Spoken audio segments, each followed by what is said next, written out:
jungle. ओडिशात हरवलेल्या बार्शीच्या आजीची घरवापसी, प्रशासनाच्या संवेदनशीलतेने मानवतेवरचा विश्वास दृढ. झारसगुडाचे जिल्हाधिकारी, सांगली झेडपीचे CEO यांनी समन्वय साधून आजींना घरी परतण्याचा शोधून दिला मार्ग. मानवी हक्क दिन प्रत्येक व्यक्तीचा सन्मान, सुरक्षितताने जगण्याचा अधिकार अधोरेखित करतो.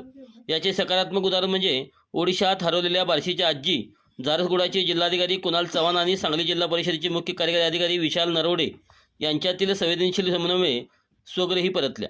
घरापासून, आपल्या माणसापासून आणि परिचित जगापासून दूर अनोळखी ठिकाणी आजीचा हा एकाकी अनपेक्षित प्रवास ओडिशाहून व्हाया सांगली ते परत बार्शीपर्यंत प्रशासनाच्या सुंदर सहकार्याने परिपूर्ण झाला.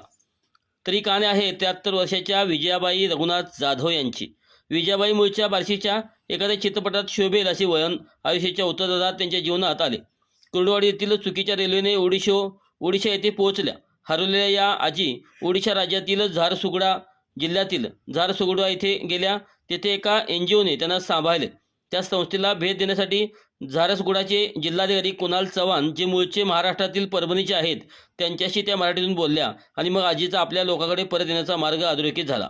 आणि डोळ्यामध्ये आपल्या नातलगाकडे जाण्याची आस लावून बसलेल्या त्या आजींची मानवतेवरचा विश्वास प्रशासनाच्या संवेदनशीलतेने आज दृढ झाला.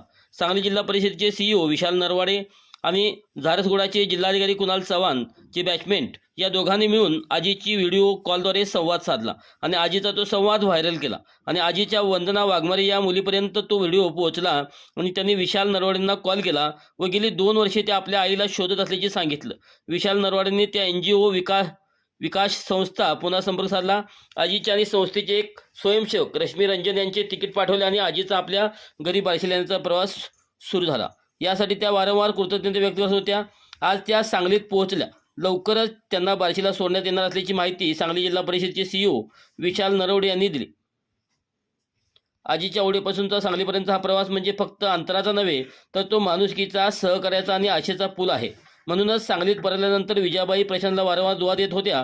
विजयाबाई जाधव यांची ही कहाणी केवळ एका हरवलेल्या माऊलीची नाही, तर ती मानवतेवरचा विश्वास दृढ करणारी, संवेदनशील, प्रशासनाचा सुंदर दाखला देणारी आणि जागतिक मानवी हक्क देणारा अर्थपूर्णता देणारी आहे. नमस्कार, मी विशाल सविता तेजराव नरवाडे, CEO जिल्हा परिषद सांगली. आज आपल्या महाराष्ट्र राज्यातील बार्शी येथील 73 वर्षाची आजी विजयाबाई रघुनाथ जाधव या 2 वर्षापासून ओडिशा राज्यातील झारसुगुडा जिल्ह्यामध्ये हरवल्या होत्या. 26 नोव्हेंबरला तिथले जिल्हाधिकारी आपले महाराष्ट्राचे कुणाल चव्हाण यांना त्या दिसल्या. त्यांनी माझ्याशी संपर्क साधला आणि नंतर आम्ही कोऑर्डिनेशन करून त्यांच्यासोबत एक स्टाफ पाठवून तिथल्या NGO सोबत कोऑर्डिनेशन करून रेल्वेचं तिकीट बुक करून आज आजीला आपण इथं घेऊन आलो. आजी ही डेली कामगार करणारी होती, वीटभट्टीवर काम करत होती. चुकून कोणीतरी त्यांना तिकडे घेऊन गेलं. त्यांच्याकडे कोणतंही आय कार्ड नव्हतं, मोबाईल क्रमांक नव्हता, त्यांच्या घरच्याशी संपर्क होऊ शकत नव्हता.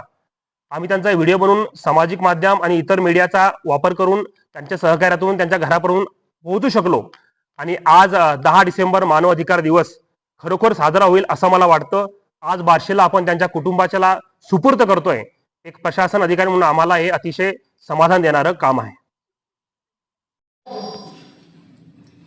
विजयाबाई रघुनाथ जाधव. तुम्ही बार्शीतून ओडिशाला कसे गेले? बार्शीतून मला कुर्डुवाडीतून धरलं, गाडीत बसायला मी. कुठल्या गाडीत? त्या बार्शीच्या गाडीत बसायला मला कुर्डुवाडीतून धरलं. कुणी? या धरवाला माणसाने आणि गाडीत फेकलं. गाडीत फेकल्यानंतर मला 2 वर्षाच्या बिनपूरमध्ये टाकून दिलं, बाळाश्रममध्ये. माझं सहकारी यांनी चांगलं केलं. तिथनं आलं त्या हायकोर्टाला सांगितलं. तिथं गेले. तुम्हाला 2 वर्ष काय काम लावलं त्यांनी? काम काय करायला लावलं?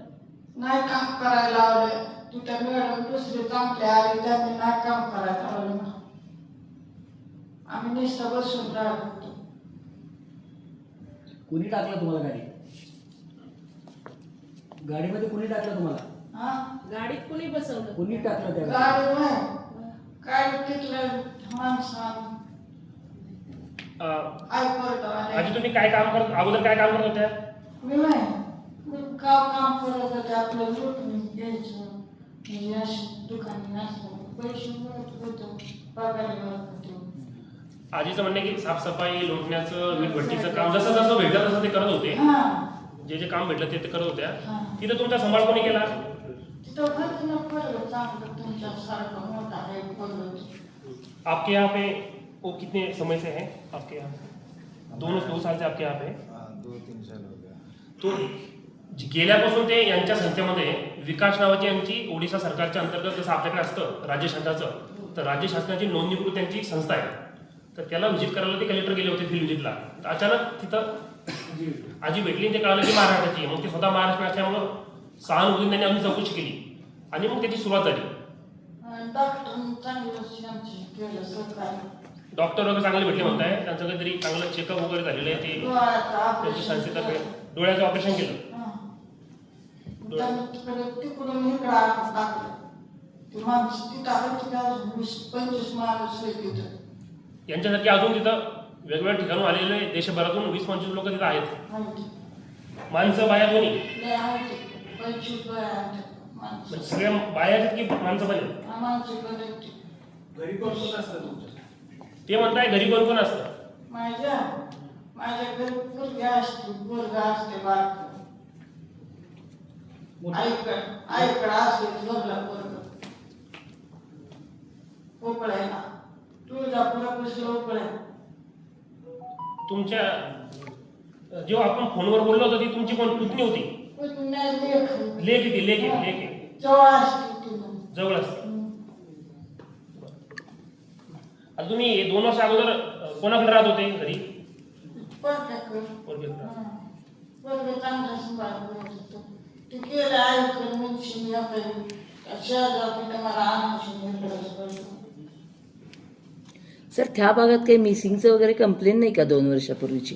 म्हणजे जेव्हा हे कळलंय आता आपल्याला की काय झालं की त्यांना तेवढी अवेअरनेस नाही की हां. जाऊन फॉर्मल कंप्लेंट वगैरे करायची. हां हां पण त्यांनी मला हे म्हटले की आम्ही 2 वर्ष पण पूर्ण बार्शी पालथी मारलं, हां हां हां शोध घेतला पण कुठं सापडलं नाही.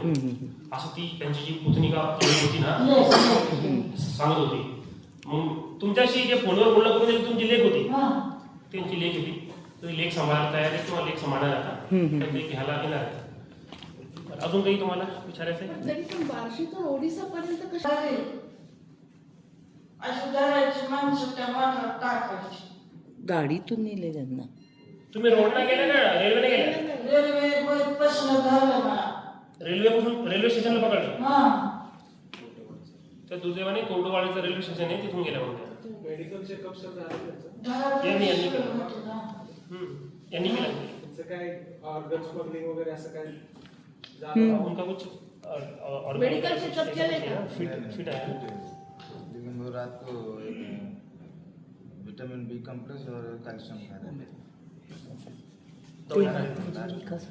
मला नाही वाटत की होऊ शक्यता राहते.